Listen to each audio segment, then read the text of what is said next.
Good afternoon, good evening, my people. Today we are going to learn English. English is very important. Many people around the world speak in English. If you can speak English well, you can talk to many people, make new friends, get good job, and travel to different countries. So, how to can improve English speaking? Icyongereza ni icy'akamaro.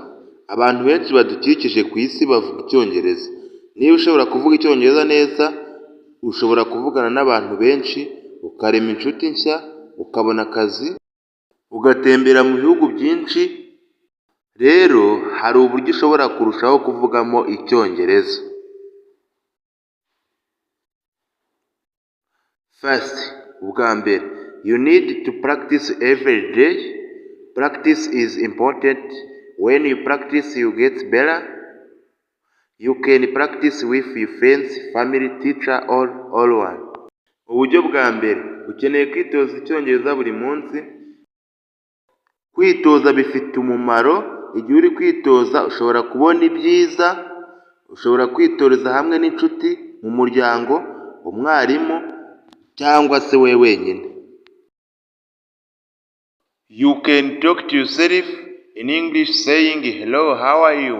I'm fine, thank you. This is a good way to start. Ushobora kwivugana wenyine ukavuga uti muraho, umeze ute, umeze neza, murakoze. Ubu ni uburyo bwiza bwagufasha gutangira. Second, listen to English every day. Listening is also very important. When you listen, you learn new words, how to say the words, and how to make a sentence. Kabiri, umva icyongereza buri munsi. Kumva icyongereza ni iby'ingirakamaro. Igihe uri kumva icyongereza bigufasha kwiga amagambo mashya, uko wavuga amagambo, kandi bigufasha gukora interuro. You can also listen to people who speak English by going to places where people speak English. Listen to them and learning. Ushobora kumva abantu bavuga icyongereza, ukajya ahantu abantu bari kuvuga icyongereza, kandi ugatega amatwi, kandi Fifth, read in English books. Reading is very good for learning English. When you read, you learn new words and how to make a sentence. You can read easy books, children books, newspaper, a magazine, and anything in English. Gatatu, soma ibitabo by'icyongereza. Gusoma ni byiza, bigufasha kwiga icyongereza. Igihe uri gusoma, yiga amagambo mashya, kandi wiga n'uburyo wakoramo interuro. Ushobora gusoma ibitabo byoroshye, ibitabo by'abana, ibinyamakuru, magazine, n'ibindi bintu byo mu cyongereza. When you read, you should read out loud. This will help with you speak. You can also read with friends and read to each other. This is a good way to practice. Igihe usoma, ukwiriye gusoma mu ijwi riranguruye, bizagufasha kuvuga. Ushobora gusomera hamwe n'inshuti, mugasoma umwe ku wundi. Ubu ni uburyo bwiza bwagufasha kwitoza. 4. Write in English. Writing is so good for learning English. When you write, you learn how to make a sentence. 4. Ukwiye kwandika icyongereza. Iyo wanditse icyongereza ni byiza, bigufasha kwiga icyongereza. Igihe uri kwandika, uba uri kwiga gukora interuro. You can write daily in English. Write about your day, letter, your friends, email, and story. When you write, you should try to use new words. This will help you learn new words. Ushobora kwandika buri munsi icyongereza. Iyo wanditse buri munsi amabaruwa y'inshuti, email, inkuru, igihe uri kwandika ushobora kugerageza gukoresha amagambo mashya. Bizagufasha kwiga amagambo mashya. 5.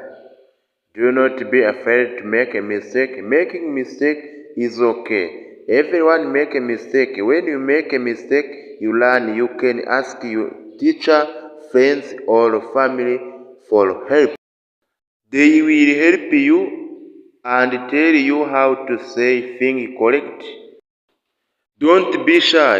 Speak English as much as you can. The more you speak, the better you will get. Bazagufasha kandi bakubwira uburyo wakoresha uvuga ugakusanya ibintu. Ntugire isoni, uzavuga icyongereza cyane birashoboka. Uzarushaho kuvuga kandi uzabona ibyiza. 6. Think in English. Thinking in English is very important. When you think in English, you will speak better. You can start with small. Think, for example, when you see chair, you can think, this is chair. 6. Tekereza mu cyongereza. Igihe utekereza mu cyongereza ni iby'akamaro. Igihe uri gutekereza mu cyongereza uzavuga neza. Ushobora gutangirira ku bintu bitoya. Urugero, igihe ubonye intebe ushobora gutekereza ngo dore intebe. When you see book, you can think, this is a book. When you are hungry, you can think, I'm hungry. When you are tired, you can think, I'm tired. When you think in English, it is very easy to speak English. Igihe ubonye igitabo ushobora kuvuga uti dore igitabo. Igihe ushonje ukavuga ngo ndashonje. Igihe unaniwe ukavuga ngo ndananiwe. Igihe uri gutekereza mu cyongereza bizakorohera no kukivuga. 7. Learn new words every day. Learn new words is very important. When you know more words, you can say more things. You can use the dictionary to learn new words and write them in notebook. 7. Ushobora kwiga amagambo mashya buri munsi. Kwiga amagambo mashya buri munsi ni iby'ingirakamaro. Igihe uri kwiga umenya amagambo menshi, ushobora kuvuga ibintu byinshi. Ushobora gukoresha dictionary to learn new words and write them in note. 7. Iga amagambo mashya buri munsi. Kwiga amagambo mashya ni iby'ingirakamaro. Igihe umenya amagambo mashya ushobora kuvuga ibintu byinshi, ugakoresha inkoranyamagambo, ukiga amagambo mashya, ukandika no mu makaye. You can try to use new words in a sentence. This will help you remember the new words. Ushobora gukoresha amagambo mashya mu nteruro. Ibi bizagufasha kwibuka amagambo mashya. 8. Speak slower. When you speak slower, it is easy to say the words correctly. It is also easy to people to understand you. Do not speak too fast. Take your time. Think about what you want to say and then say it is slowly. 8. Igihe vuga gakeya bizakorohera kuvuga amagambo yakosora. Bizoroha, abantu bazagutega amatwi kandi ntukavuge wihuta. Fata igihe, tekereza ibyo ushaka kuvuga maze uvuge gahoro. 9. Join an English class. Talking class is very helpful. You can learn many things in English class, such new words and how to make a sentence. 9. Ihuze n'icyongereza muri karasi. Mufate karasi, bizabafasha. Mushobora kwiga ibintu bishya mu cyongereza, mugashakisha amagambo mashya, mukiga n'uburyo mwakora interuro. You can practice speaking with your classmates and ask your teacher questions. Your teacher can help you with You speaking.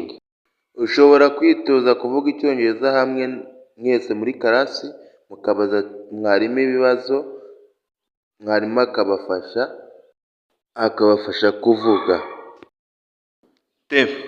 Have fun learning English should be funny. When you have fun, you will want to learn more.